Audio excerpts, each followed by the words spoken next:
Our first reading is from Ezekiel. This was the guilt of your sister Sodom. She and her daughters were arrogant. They had abundant food and not a care in the world, but she refused to help the poor and needy. In their arrogance, they did abominable things before me, so when I saw it, I swept them away. And from Luke, Jesus is speaking, it was the same in the days of Lot. They ate and drank, they bought and sold, they built and planted. But on the day Lot left Sodom, fire and brimstone rained down from heaven and destroyed them all.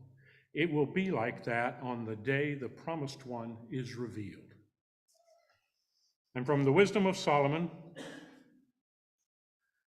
you continued to punish the Egyptians' corruption, this time with violent thunder to warn them, and they justly suffered for their crimes, because they showed an even greater hatred toward foreigners. The inhabitants of Sodom had refused hospitality to their unfamiliar visitors, but the Egyptians had enslaved their own beneficent guests.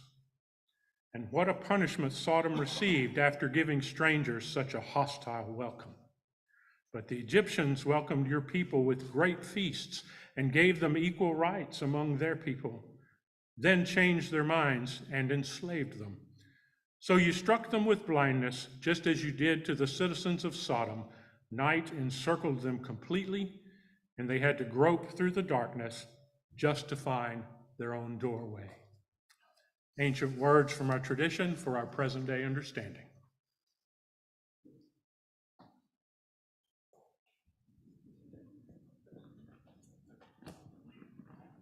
What's that? Oh. Are you feeling sorry for me already? I haven't started yet. Now, this one actually is going to be easy. I know it doesn't seem that way, but I'm hoping that in 15 minutes you'll realize the hypocrisy of Christian fundamentalism on this issue and on many issues.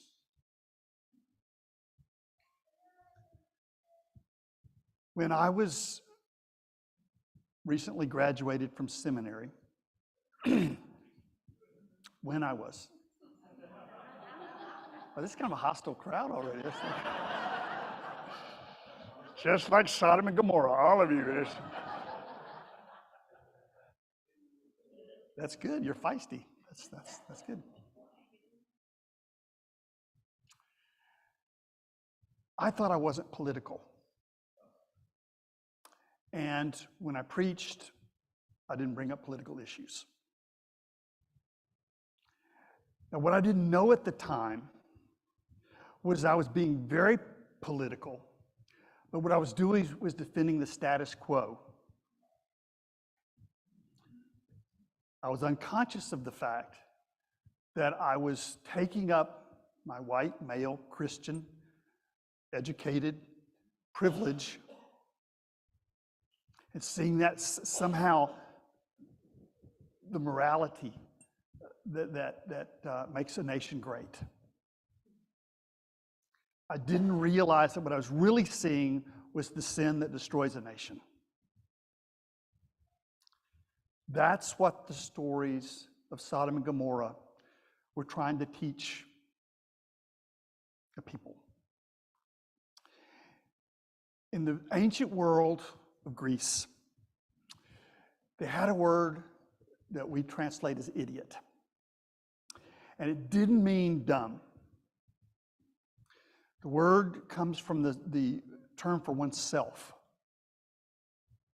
The things one owes, what one is. And the word referred to a person who had no sense of civil obligation. They thought they belonged to themselves. They thought they had a right to whatever they could control. Does that sound familiar? Right? It's an entire political movement. Now, I believe with all my heart that I shouldn't be partisan politically. I don't believe I am. But I believe there's a difference between liberal and conservative and fascistic. And when fascism raises its head in a country and the clergy are silent,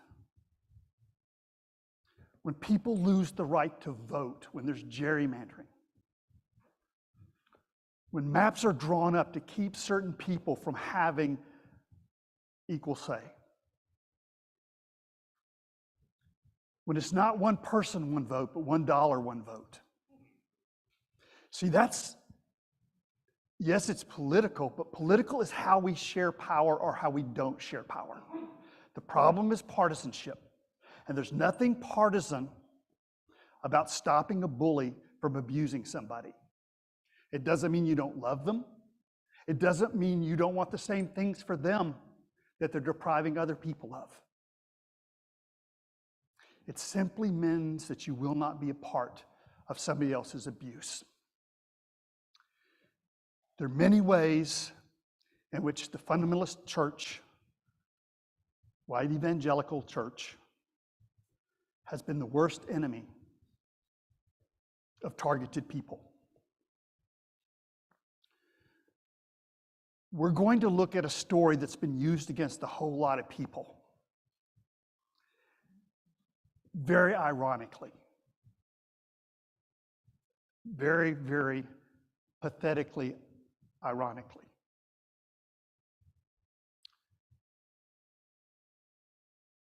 I have a friend, Frank Eman, who lives up Flower Mound, Texas. He's a friend of mine in seminary, still is a friend. I didn't say that very well. But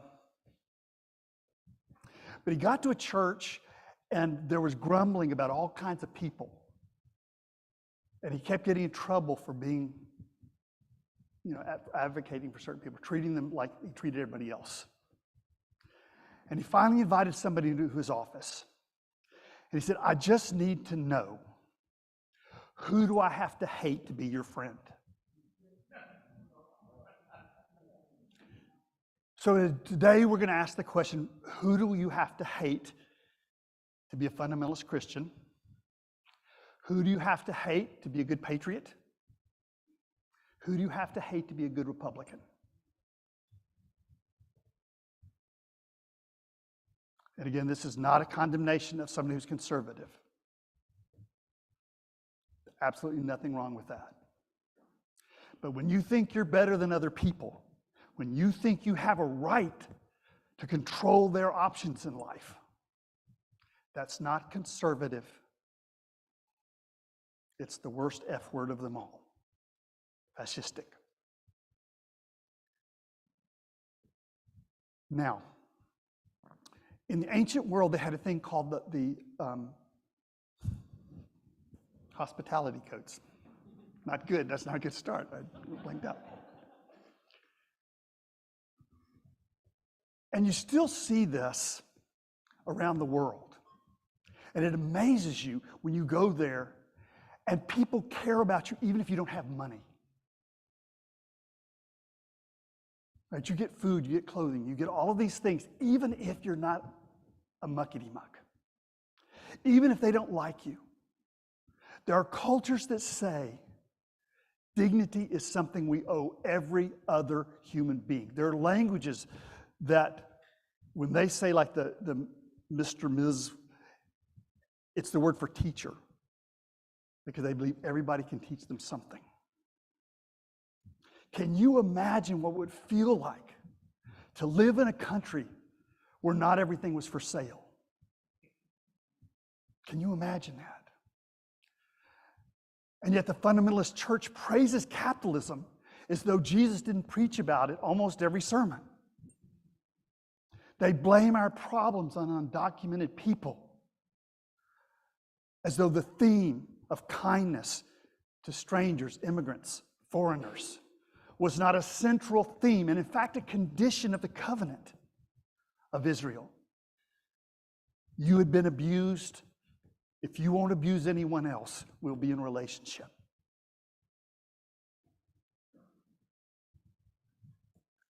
Attacking gender minorities. Saying that women do not belong to themselves. We're in favor of small government, but if you get pregnant, you belong to the state. Not conservative, fascistic. What is more fascist than that? To say you don't belong to yourself.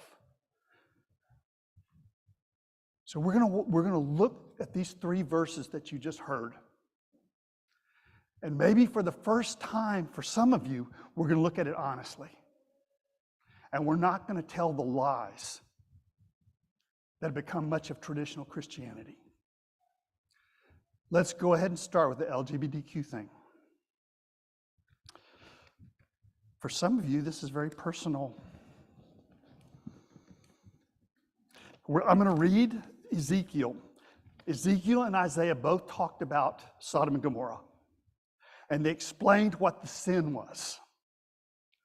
And for some reason, they didn't understand it as good as Jerry Falwell did. They were confused. I want you, as you hear these words, so many of our political leaders are saying that the problem is drag queens. I want you to listen to these words, and then we're going to do an unaccountable vote. I won't ask you to really raise your hands unless you just want to. No, that's lost one. Okay. Yeah. I want you to ask, does this sound more like a drag queen or a Texas legislator? I'm asking you to vote in your head. This was the guilt of your sister Sodom. She and her daughters were arrogant. They had abundant food and didn't care about the hungry. She refused to help the poor and needy. In their arrogance, they did abominable things before me, so when I saw it, I swept them away. How dishonest is it to jump over the parts about being hungry, and economic justice, and see a word abominable and say, oh, well, that's gay people. How dishonest can you be? When your political theory is refuted in the text you're using to hurt other people. This is why I say, please know that just because someone is beating you with the Bible does not mean they've ever read it. And certainly if they've read it, they didn't hear it. The sin of Sodom and Gomorrah was a lack of hospitality. Now that may not seem important, that may seem trivial to us, because we are so bought by the economic system that we don't realize the sacred value of every human being. We think the rich are worth more. And it's not your fault. It's not like you made that up. You've been propagandized every day of your life to value property over human beings. And what this is telling you is this is not who you really are. And it poisons your own heart when you believe that. The people that protected Sodom from the strangers thought they were being good citizens. They thought they were defending the culture from strangers. And Ezekiel says that is not just wrong, which it is. It's not just a lie, which it is, but it's a sin. And what sin means is it poisons your heart. It's something you do that poisons your heart and tears your nation apart.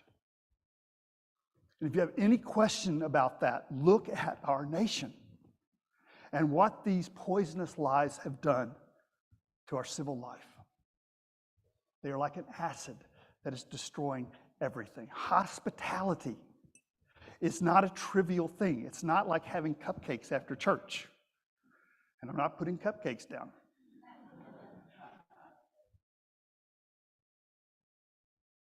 But it's realizing if people are thirsty, they need water. They deserve water. And just because they were born to poor parents is no excuse for leaving them in their misery. Letting poor people go without health care is not a mistake. It's not just a lie. It's a sin. And it destroys your own heart to not care for your human family. Hospitality means opening the door for everyone and seeing human needs as more important than the moralism, the immature, childish, sitting at the Texas legislature and they say, well, what is a woman? And their answer is somebody who shaves their legs, wears a dress, and puts makeup on their face. You know nature's way? I'm sitting there watching all this talk about the unnatural thing of being LGBTQ, and like 2/3 of the women had blonde hair. And I'm not criticizing blonde hair,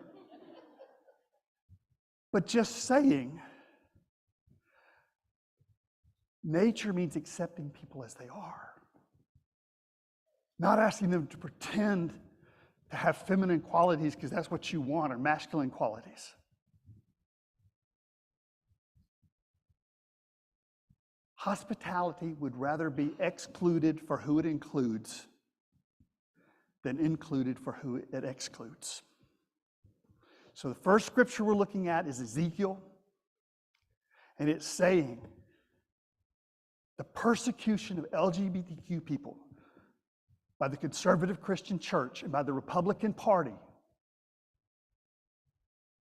is not just wrong, it's not just a lie, it's a sin. And it will destroy this country if we keep doing it. Then second, we're going to look at, is everybody okay? Breathe.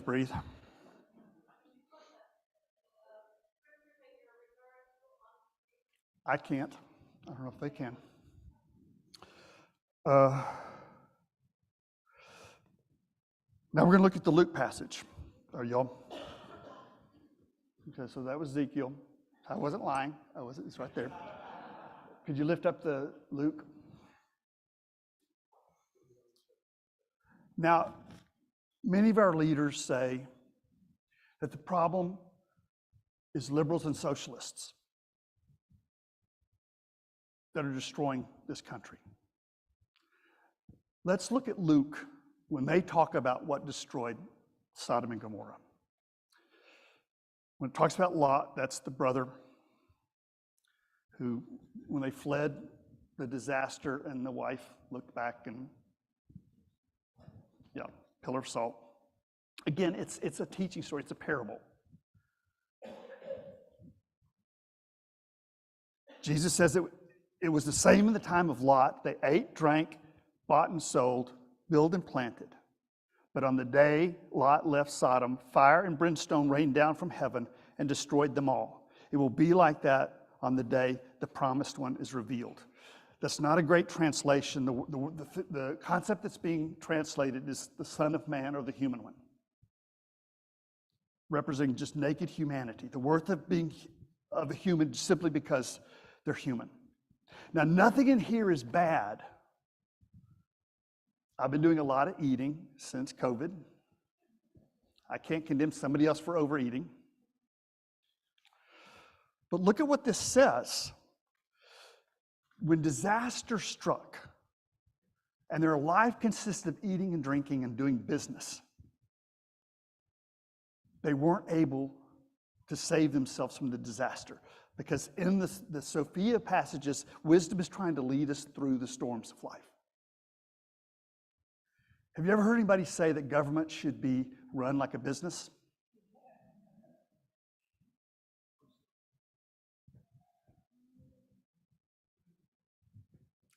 The purpose of a business is to make money. The purpose of a government is the welfare of the people.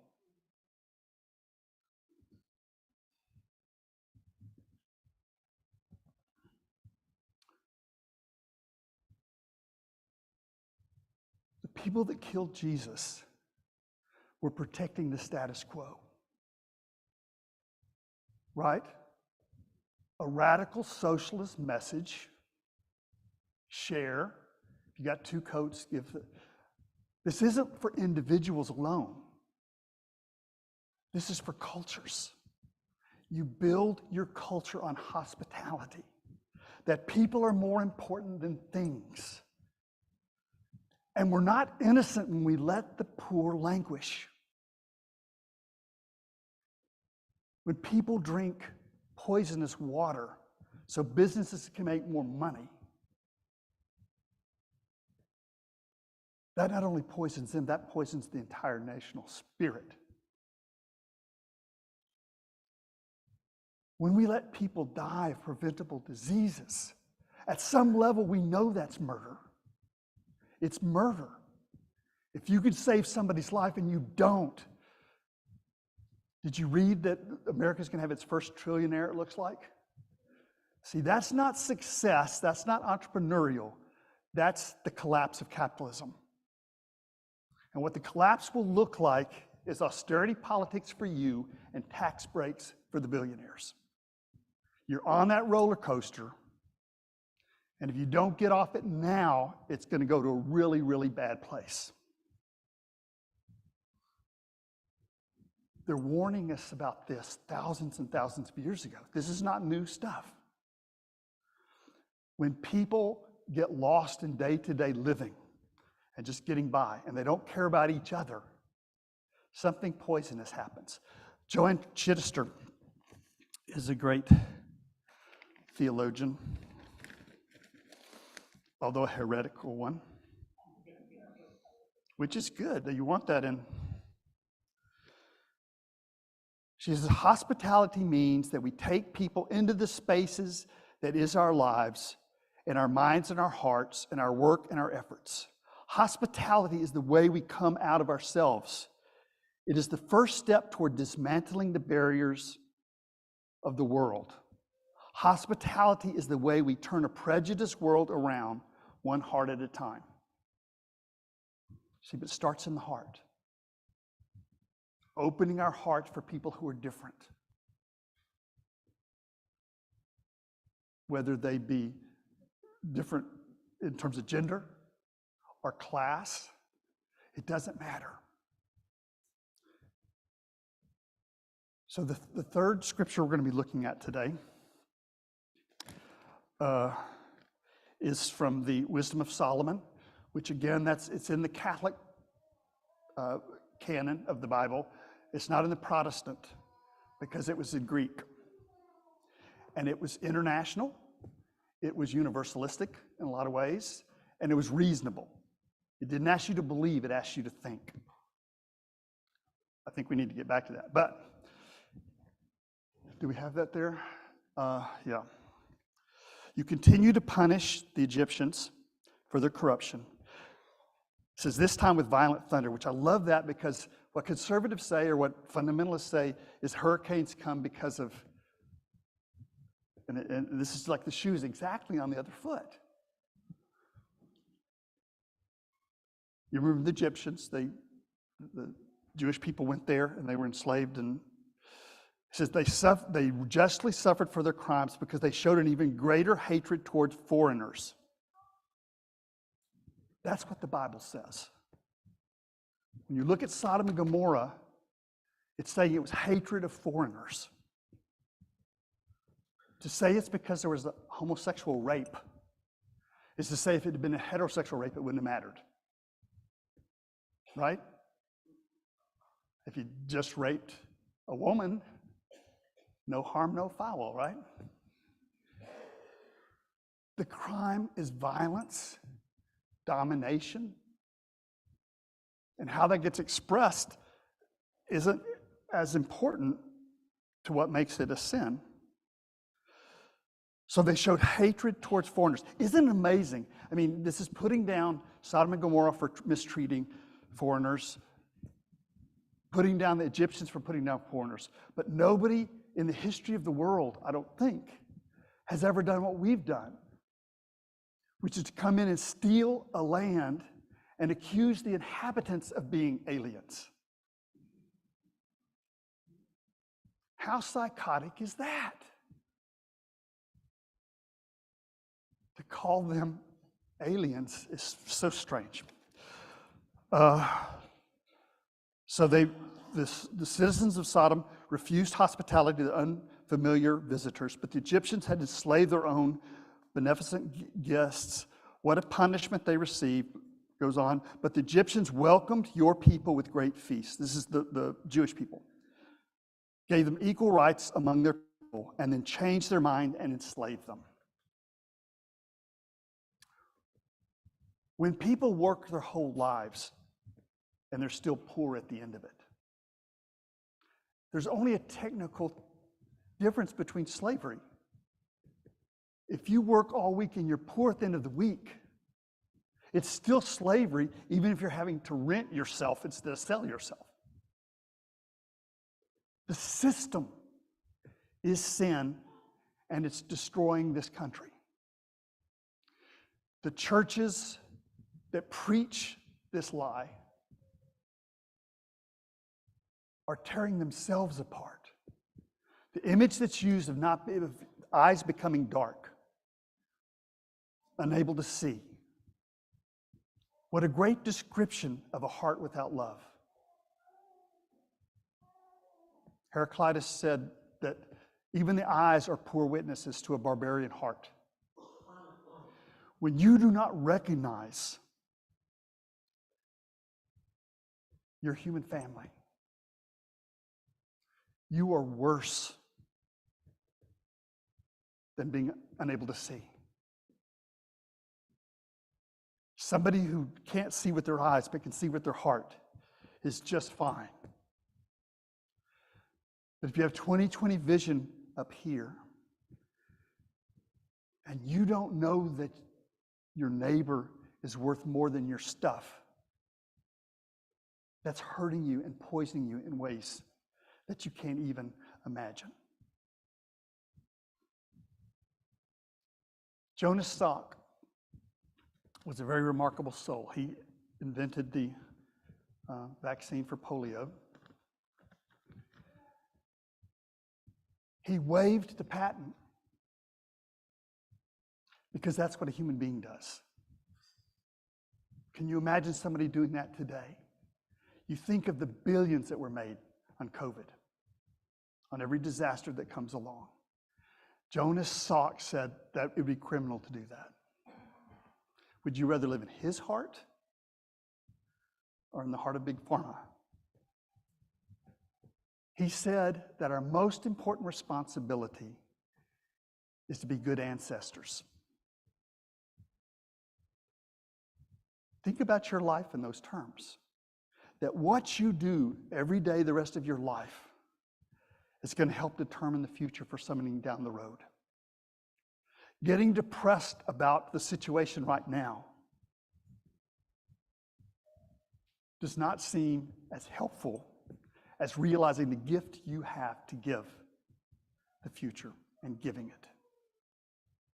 Every word, every kind thought, every time you look at another person who's a stranger and see a part of your human family, you're changing the world.